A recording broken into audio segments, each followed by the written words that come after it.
Assalamualaikum. Selamat pagi semua. Alhamdulillah. Hari ini 20 bulan 8 2025. Mak Ngah, Pandak dah jumpa dah barang yang Pandak cari tu. Terima kasih Mak Ngah. Hari ni Pandak nak sambung kerja-kerja kat Batu.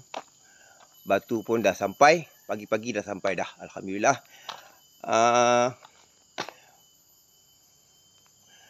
Ni pun tak cukup. Kena tambah lagi satu pallet ni. Pandak dah kira dah. Dekat 3 pallet nak pakai. Okey. Batunya tu. Okey.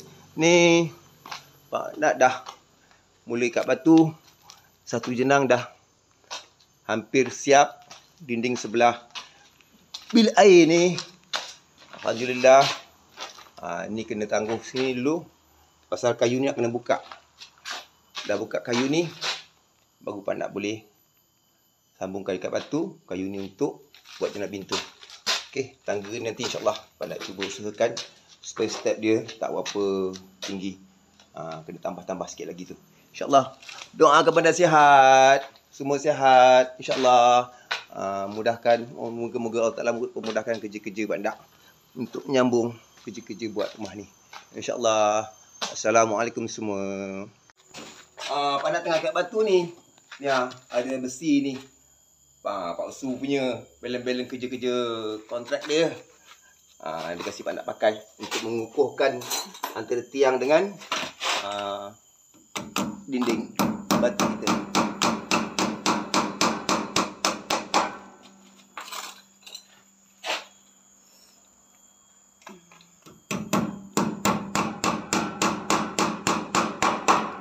Banyak juga barang-barang Pak Su Pandak dah pakai ni.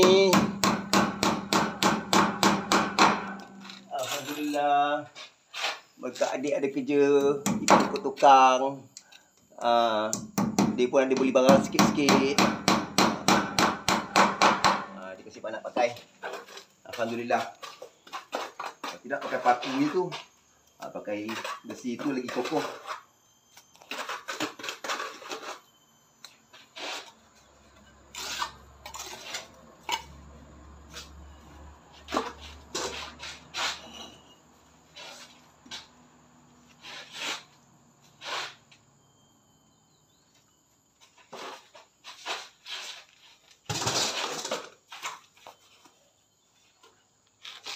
Okey, Pandak sudah kait kat batu ya. Okey, nanti Pandak ambil lagi. Okey. Bye. Assalamualaikum semua. Assalamualaikum semua. Selamat petang. Ni Pandak dekat Serambi ni. Tadi gelap.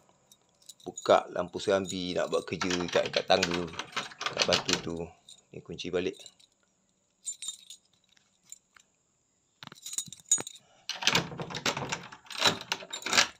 Okay. Allah Rabbi, Allah Subhanahu wa ta'ala Muhammad.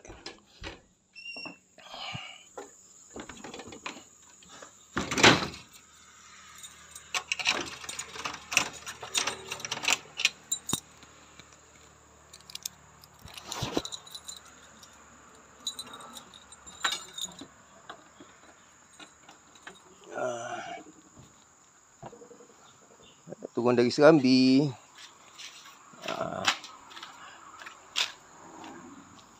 Ni batu sampai tengah hari, sampai pagi tadi. Hari nak hujan, batu ni pun menghalang jalan sampai tadi curah. Ni Mak Andak tolong susun kat tepi. Sebahagian padanya dah Mak Andak tolong tolak pula ke dalam. Sana ada lagi. Kesian Mak Andak, letih dia. Senang Pandak buat kerja, batu dah dekat tepi. Okey, setakat ni Pandak dah mula ikat dah dinding untuk sekat bilik. Dekat tangga tu dah tutup dah sampai pakai slab tu. Nampak ada slab kayu tadi kan, slab kayu yang itu Pandak cakap tu. Tutup dah. Okey, yang ni arah ke pintu, arah ke bilik air. Nak pasang jenang. Lepas pasang jenang baru kita boleh sambung kat batu kat tepi ni. Okey, yang sebelah jenang sebelah sini arah ke tangga bilik Serambi ni dah siap ikat dah. InsyaAllah. Mudah-mudahan Allah Ta'ala memudahkan kerja-kerja Pandak. Sihat tubuh badan. Mohon doa semua. Assalamualaikum.